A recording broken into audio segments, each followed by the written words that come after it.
Welcome to Vigilant News, everybody, for December 22nd, 2021. My name is Justin, your host, and I'm joined by my co-host, Ryan. How's it going, Ryan? It's going well, Justin. Thank you for asking. We got an action-packed show for you as usual. Today, we're going to be talking about Ghislaine Maxwell hinting that she might name names. We have a restraining order put out against Pelosi by General Flynn. We have 100 billion pilfered related to COVID relief funds, and we have an update about the Durham situation. Before we get started with today's show, don't forget to go to the links in the description to support us. You can go to stillnessinthestorm.com/donate for a one-time donation or to join Subscribestar. We got the big stream coming out tomorrow, so if you are a member of Subscribestar, you can get access to all our show notes and ask us questions. Also, if you're on YouTube and you've been popping questions in the chat, we haven't figured out a way to get that pulled up yet. We're still under YouTube ban. So once that ban ends, which was probably in about a week, we're going to start to incorporate that into the stream. We'll have a better look at the chat as that's going on. Also, don't forget Ascent Nutrition. Ascent Nutrition has a big sale happening right now. If you go to the links in the description, you can get 10% off your first order. I mean, look at this stuff. They got mold-free coffee here, liver detox, which everybody should strongly consider doing because of all the spike protein nonsense that's happening right now. Probiotics, one of the best products they have. They got, where's my favorite?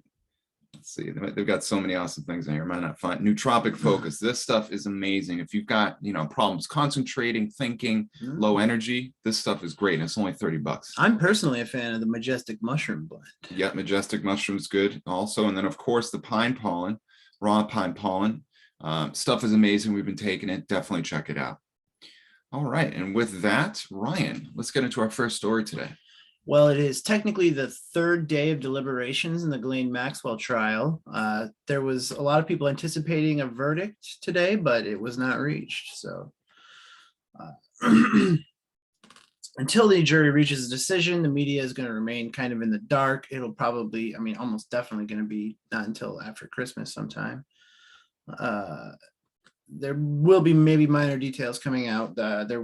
Since they started deliberations, the only thing we really got to hear was that they requested transcripts for the accuser's testimony, presumably to, find any hard evidence of the claims that are being, brought against her. So, regarding the deliberations, so we have some deliberations and we have some newsworthy claims being flung around in the media.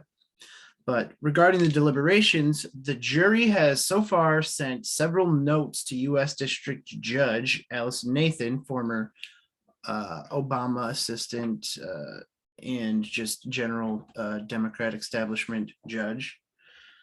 To be sure, the notes do not reveal that what the jurors are thinking, but they do provide a glimpse into some of the evidence that they have been discussing since late Monday afternoon.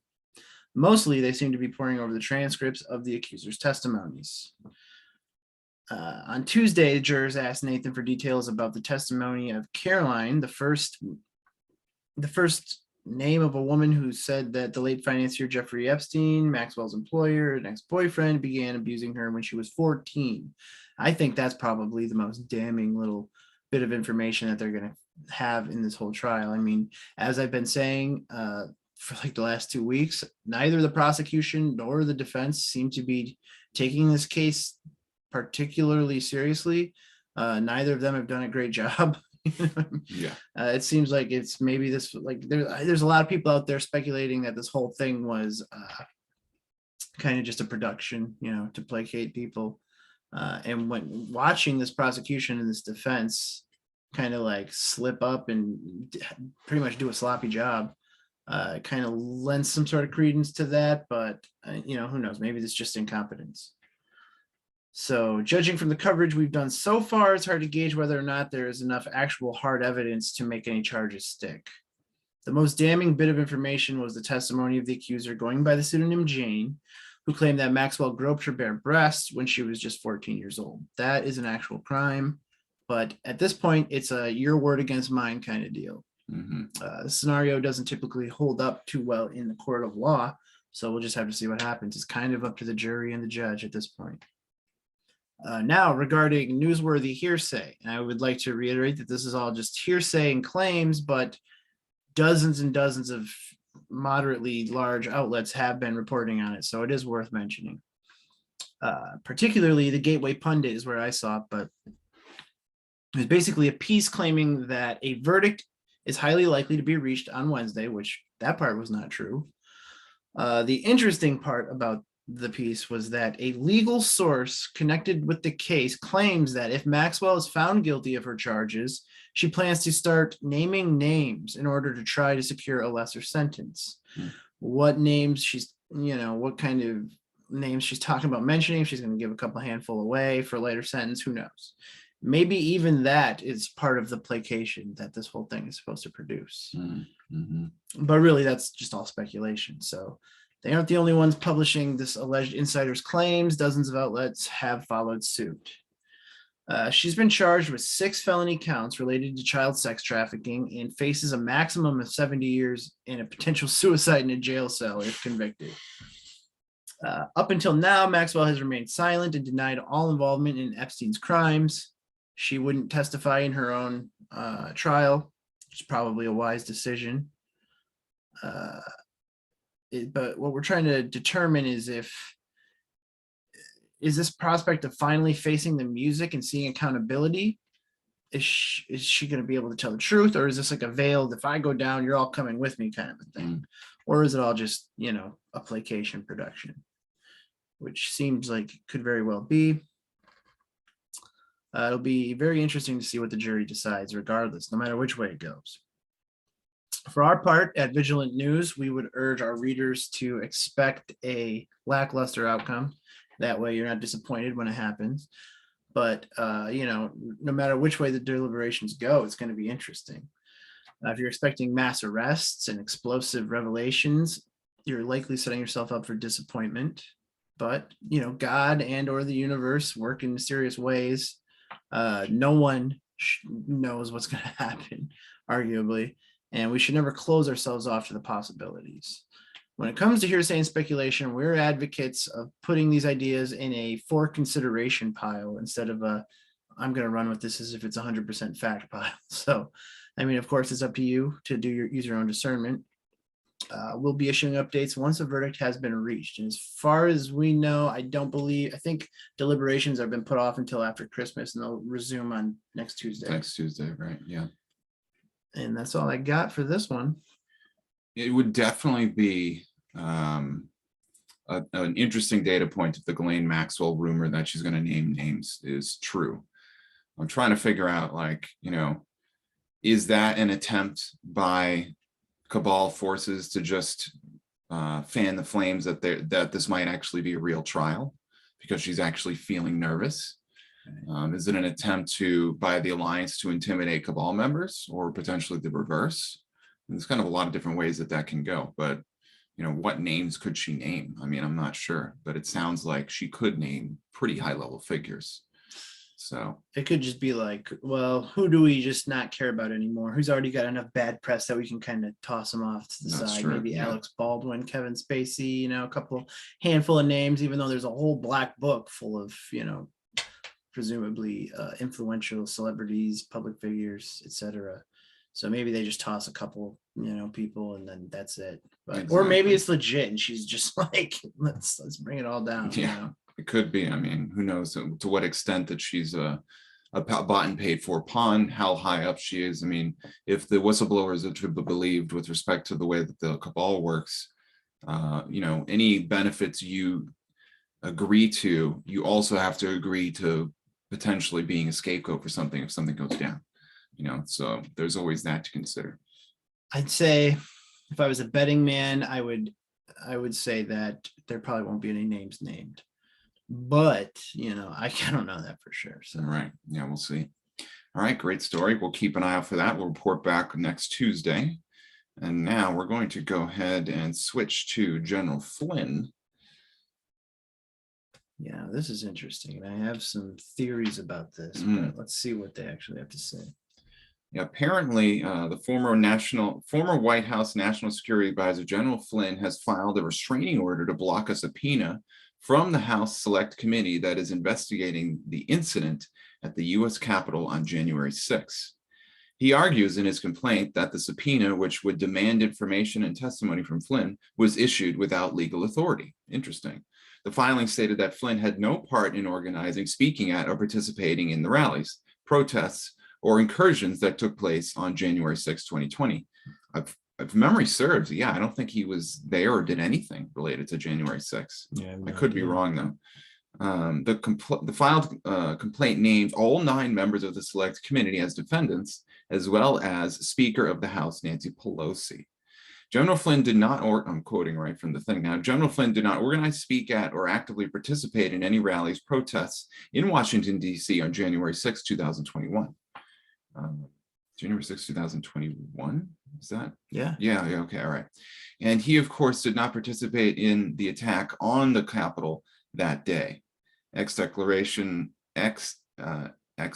a declaration of General Flynn. All right, so where's the part I was trying to read? Despite not participating in any events in Washington, D.C., defendants have issued General Flynn a sweeping subpoena seeking 20 different categories of documents and demanding that General Flynn appear for a deposition in Washington, D.C. The subpoena demands records of General Flynn's communications about the 2020 election and seeks to identify the basis for his beliefs and the persons with whom he is associated, in addition to contacting the government. Okay, I think I get what's going on here. So, so basically, they're trying to get any and all information. It's kind of like a grab bag, it sounds like. Let's get something on General Flynn that we can use to either leak to the media, which you know they're probably going to do, or potentially even prosecute him with, which would be, considering the amount of stretching that needs to be done on the January 6th committee's part to actually prove anything, considering they haven't filed a single charge against any of the detainees that are sitting in the DC jail right now. It leads me to believe that they're not necessarily trying to get evidence to indict Flynn or anything like that. They're just trying to get evidence to potentially, you know, paint him as a bad guy to the media. So what are your thoughts on some of this?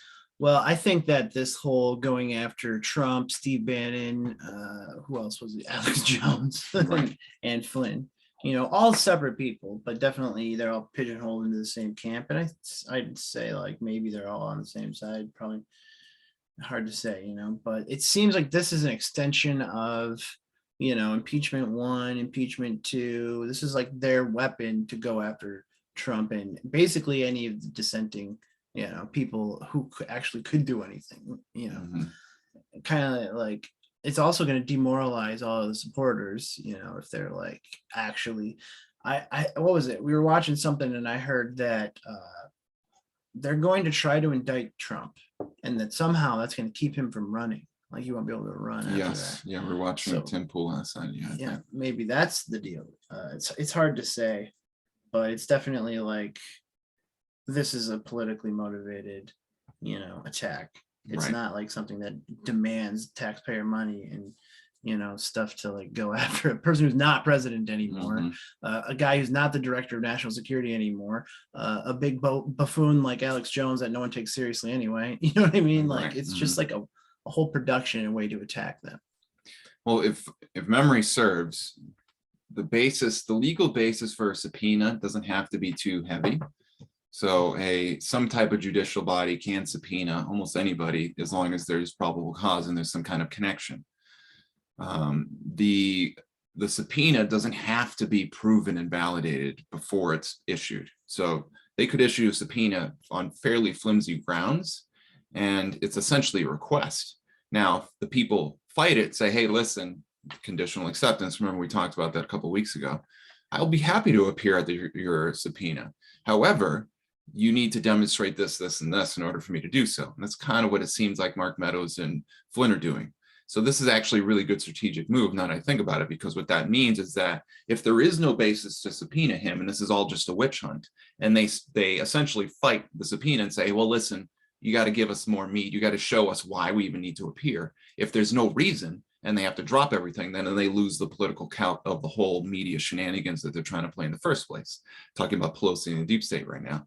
Or they would, in doing so, have to play their hand and reveal something that would be even more damning. So perhaps that's what Flynn and Meadows and other people that are resisting are trying to do. I think Bannon also has told him basically, no, he's not going to go, if memory serves. Yeah. So all very interesting. Okay, well, with that, let me go ahead and before we move on to our next story, remind you that I have about another day left of EDIL COVID relief. So if you're a business owner, if you filed taxes in 2019 or 2020, if you've shown any type of gross profits, then I can get you an EDIL loan. I just got a guy approved today for 160,000. That's the estimate we're working with. So you should definitely give me a call. There's a lot of things we can do. There's not a lot of time to work with, so shoot me an email. The email is in the links in the description. I'll just say it right here. It's justin@romello.business. That's justin@romello.business. Again, check the links in the description. I look forward to hearing from you. And with that, let's go ahead and move on to our next story, which is, I get it. drum roll, please. Before I get into this next one, Oh, yeah. I was going to plug this book, Monsanto versus the World, by Jason Louv. He runs Ultra Culture. It's a pretty cool site. I know not everybody loves Jason Louv. Not everybody loves everybody. I love everybody. And I tend to give Jason Louv the benefit of the doubt. He is a card-carrying member of the Illuminati, Allegedly. well, this is what he says. Yeah.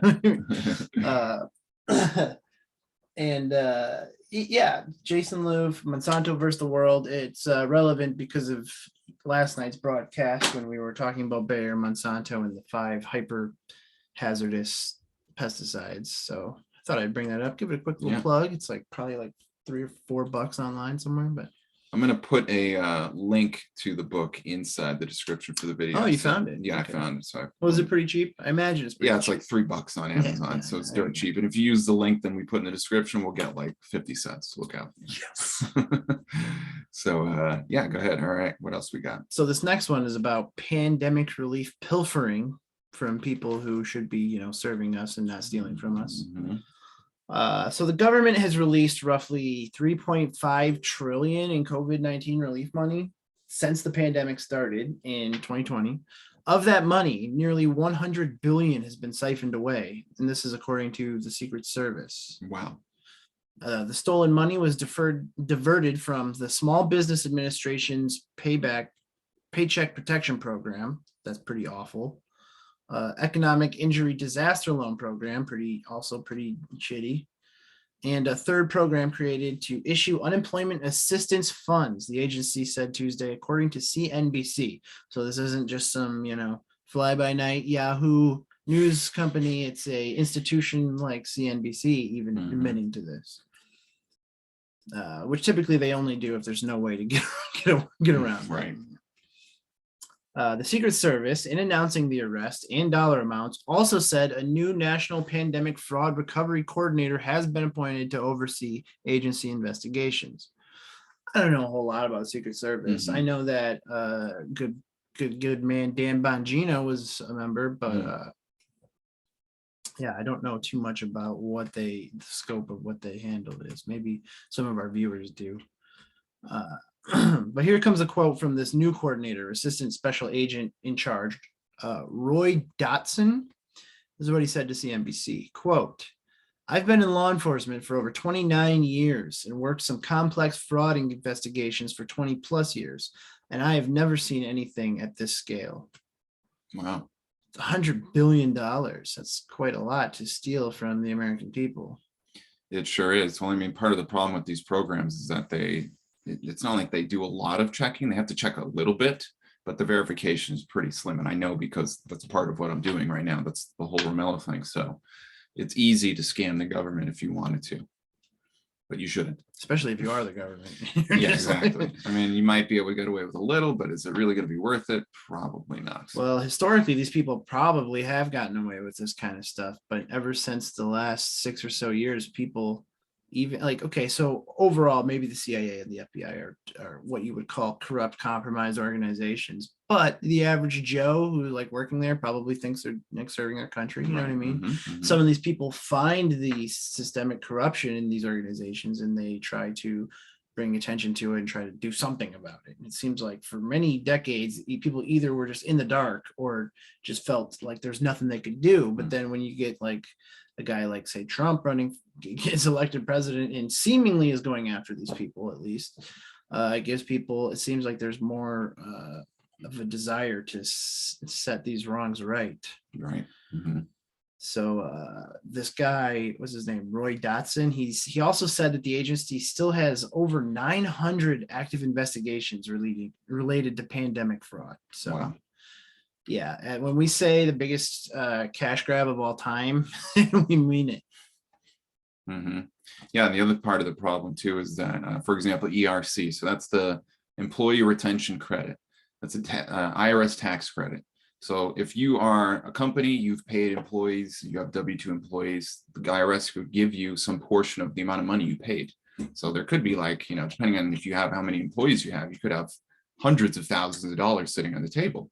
Well, the thing is, as far as I understand, it's not like the IRS is reviewing what you sent them, doing a big investigation, checking all these books. It's very similar to like any other type of IRS thing. You're declaring what is on the application under penalty of perjury. So if you lie or you make a mistake, that's when they're going to come after you. So it's very easy to fudge numbers. But the problem is eventually, especially in the electronic age, they are likely going to catch up with you. So do you think that these companies that are probably were well aware about the employee retention credit before it was actually approved, like say Walmart or something, are they going to get that money for each one of their W-2 employees that they have? Well, it caps off at 500 employees, so it's mainly for smaller businesses. Okay. There might be bigger relief incentives for larger corporations. I have no doubt there is. I'm sure there is. So yeah, but you got to be careful. I mean, we did a lot of research and we have a lot of content on Stillness about the straw man and treasury accounts and things like this. And a lot of people think, well, I can just, if I can get access to the treasury accounts, I can get all this money. It's going to be great. Well, first of all, those aren't your accounts. Those accounts were created for you on your behalf in various different ways, but you can't just go in there and take the money whenever you want. That's not what they were designed for. Secondly, even if you do, it's not like you're going to get away with it for that long. A lot of the people that got access to those accounts back in 2017 are in jail right now. So there's a lot better ways to figure out the money problem than pilfering the government for a few pennies here and there. So yeah. And that's it as far as that's concerned. And we got one more story for you. Let's see, where is it? John It is Durham. a Durham, John Durham. When Jonathan Durham. So John Durham tells court members of Hillary Clinton's 2016 campaign under scrutiny. So let's pull this up here. We got always when Durham's hitting the scene, there's a lot of anticipation, I would say. This is quite the lineup here. Look at that. A lot of people suspect that she's going to somehow weasel her way into either a vice president or president role. I've been hearing that rumor, yeah. Special counsel John Durham's team has informed the federal court that the former members of Hillary Clinton's 2016 presidential campaign are under scrutiny for their possible roles in spreading Trump-Russia collusion allegations.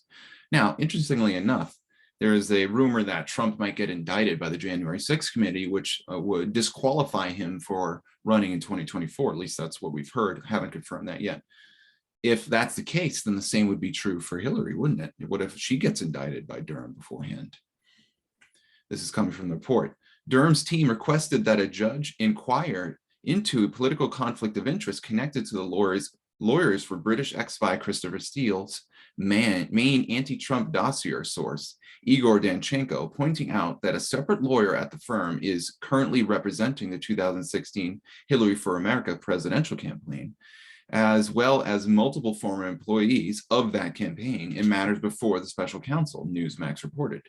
Danchenko was charged with 5 counts of making false statements to the FBI. Durham's indictment said Danchenko, a US-based and Russian-born researcher, made these statements about the information he provided to Steele for the dossier, which the FBI relied upon when seeking authority for the Secret Service of former Trump campaign aide, but which now has been discredited, the report continued.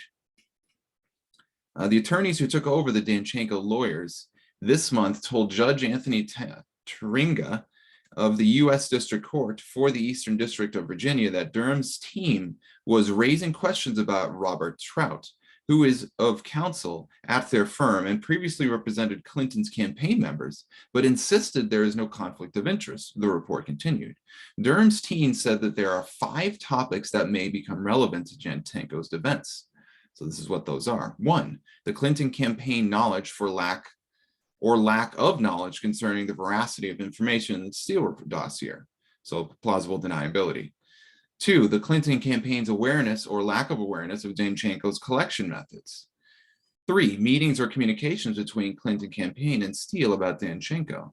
4, the defendant's knowledge or lack of knowledge regarding the Clinton campaign role in the dossier. 5, the extent to which the Clinton campaign or its representatives directed, solicited, or controlled Danchenko's actions. That's going to be a big one right there. Yeah, absolutely. So Durham noted that, quote, on each of these issues, the interests of the Clinton campaign and the defendants might diverge. For example, the Clinton campaign and the defendant each might have an incentive to shift blame and or responsibility to another party for any alleged false information that was contained within the company reports or provided to the FBI. That is interesting because John Solomon seems to think that that's who Durham will go after next is the FBI itself.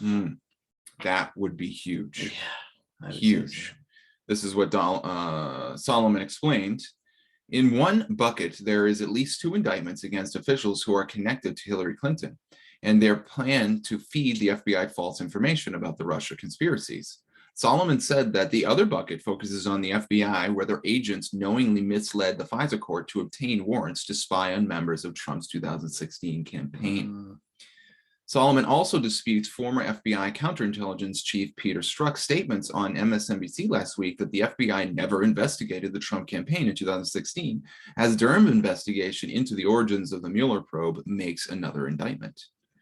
Quote, there's no doubt there is activity inside the grand jury right now aimed at looking at top-level officials of the FBI and is based on this evidence.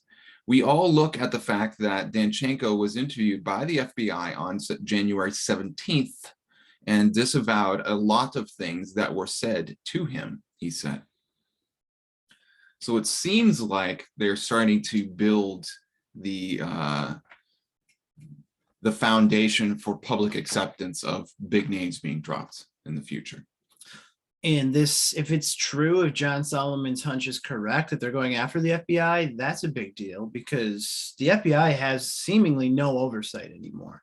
They're just a group of thugs kind of working for the political elite. They just do whatever they want, whether it's getting rid of evidence in the Epstein, case, or if it's inciting an erection and blaming it on Trump supporters. The list is staggering of things that the FBI has done in recent years that should have they're almost as bad as the CIA in my book at this point. Targeting parents because of them coming forward and trying to get critical race theory out of their school, which that's their right, their parents. The FBI is just a joke now. It's a dark, desiccated corpse of what it used to be. Yeah, unfortunately, if there was a time when the FBI had a more pure rank and file membership, those times seem to have gone. I have no doubt there are probably good people in the FBI somewhere, but it depends who from one person to another is going to think a different person is right. But I don't think J. Edgar Hoover was ever the model American. So it's hard definitely to say. not. But that doesn't mean that everyone that has ever worked for them is bad, and we're going to need some kind of law enforcement in any type of society. So that's right. Yeah, I suspect that this is more about creating awareness within the public minds to accept what's coming than it is about Durham needing to say these things. Like Durham, as far as I know, he's pretty tight-lipped. Like you don't hear a lot from the guy. He's not like doing daily live updates on his Facebook page or anything like that. So what that suggests to me is that Durham's talking to the media because he wants to till the soil for acceptance of whatever comes, because what is coming could be so far beyond what is outside the norm, because we have the FBI being named, potentially have people within the Clinton campaign, maybe even Clinton herself, although I don't hold water on that one necessarily. that could be coming out, and it's going to take a lot for people to swallow that pill when it comes. But we could be getting our throats moistened for that swallowing. So, all right. Well, with that, I think we got one little blip you sent me. Let me see if I got. Oh yeah, I got it. I can't not show this. So give me 1 second. Let me pair it. Greetings from the White House. Let's see. Let me get that pulled up here. So while I'm pulling this up, if you haven't already done so, go into the links in the description and give us all your money. Give us all your money. Just don't even think twice about it. Just donate. Just get rid of donate, it. Just give it to us. We need it. You don't. No. Better us than have it than like the White House, right? But anyway, so here is a message from the White House wishing you illness and death this holiday season. That was pretty funny. Yeah, pretty good. All right, everybody. Well, thank you so much for tuning in. We will have our big stream tomorrow.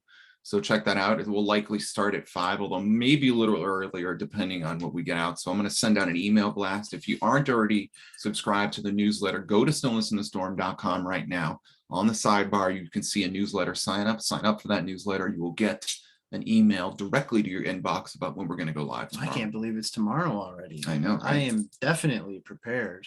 Oh, yeah. This guy's been working all the time. I got him in the back, like whipping him in the back. So, all right, everybody. Thank you so much for watching. Until next time, take care.